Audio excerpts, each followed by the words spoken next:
Bonjour, je suis Dr Zeki Allal, je suis médecin-chercheur à l'Institut de politique mondiale à Washington DC. Je travaille sur les questions liées à la diplomatie de la santé publique, la biosécurité et la géostratégie. Je suis diplômé de l'université d'Oran en médecine.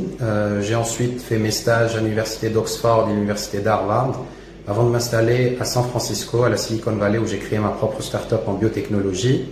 J'ai été recruté par Google ensuite, où j'ai été conférencier en médecine du futur dans le pôle universitaire qui s'appelle l'Université de la Singularité.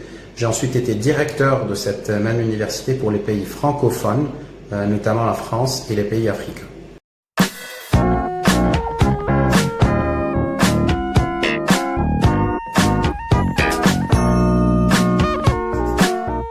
Pour être très franc avec vous, je pense que la situation est maîtrisée en Algérie. Pourquoi?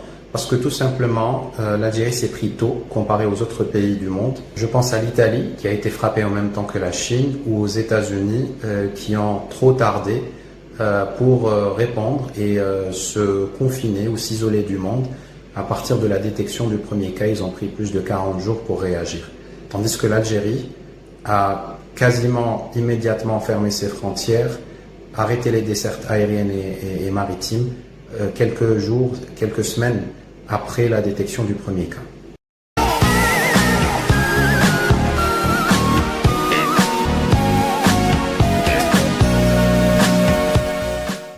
Je pense que la chloroquine est effectivement efficace du fait des résultats des premiers essais cliniques préliminaires que j'ai pu voir. La chloroquine est un traitement qui est controversé effectivement. Pourquoi?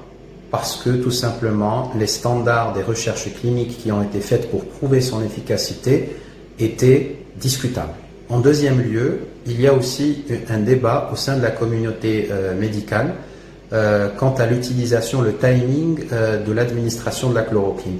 Faut-il l'administrer tôt, quand il y a des symptômes moyens, pas sévères?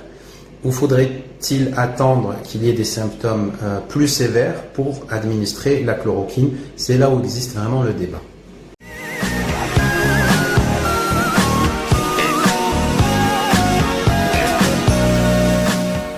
Je suis très optimiste quant à l'issue de la pandémie qui touche l'Algérie notamment. Pourquoi? Parce que tout d'abord, l'Algérie est un pays jeune, à 75% majoritairement de pays de moins de 35 ans. Ce n'est pas l'Italie qui a été frappée, qui est le deuxième pays le plus âgé au monde et le premier en Europe. L'Algérie est protégée par sa population jeune. L'Italie, par exemple, a 90% des décès qui ont eu en Italie en plus de 60 ans. Ce n'est pas le cas en Algérie. Deuxièmement, il y a beaucoup de papiers scientifiques qui sont en train d'émerger qui disent qui parlent du facteur protecteur du vaccin antituberculeux, le BCG. L'Italie n'est pas un pays qui a une politique sanitaire de BCG, de vaccination BCG, non pas les États-Unis non plus, la Hollande et d'autres pays européens. Donc je pense qu'il y a quelques facteurs qui me permettent de dire que l'Algérie va être dans un scénario optimiste. L'Algérie a aussi eu le luxe du temps et le recul pour prendre ces mesures dont j'ai parlé. Le fait de dire qu'il n'y aura pas une situation humanitaire catastrophique en Algérie et le fait que je sois optimiste ne veut pas dire qu'il ne va pas y avoir de décès et ne veut pas dire que le système de santé ne va pas être submergé ou débordé ou voire mis sous le stress. Il faudrait savoir que tout système de santé à travers le monde n'a pas été conçu pour faire face à une surge, à un pic d'une pandémie pareille. D'où l'importance du confinement, de rester chez vous, d'éviter à ce qu'il y ait un pic, de rester chez vous et d'attendre que cette épidémie passe.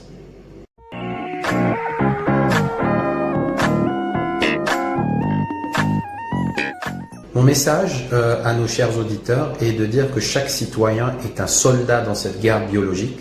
Chaque citoyen est un soldat dans cette guerre biologique. C'est une question de discipline, de rester chez soi, de respecter les horaires de confinement, de se laver les mains au savon quand on rentre et avant de sortir, d'utiliser le gel hydroalcoolique quand on utilise la monnaie, quand on est dehors, et surtout de porter les masques dans les lieux publics même si ce sont des masques chirurgicaux, voire des masques en tissu, ça aide. Si chacun porterait un masque, il éviterait à contaminer les autres. Et donc, si chaque personne porterait un masque, on casserait la chaîne de propagation du virus. Moi, je reste optimiste. Soyons patients, gardons espoir, ayons foi en la science et restons optimistes.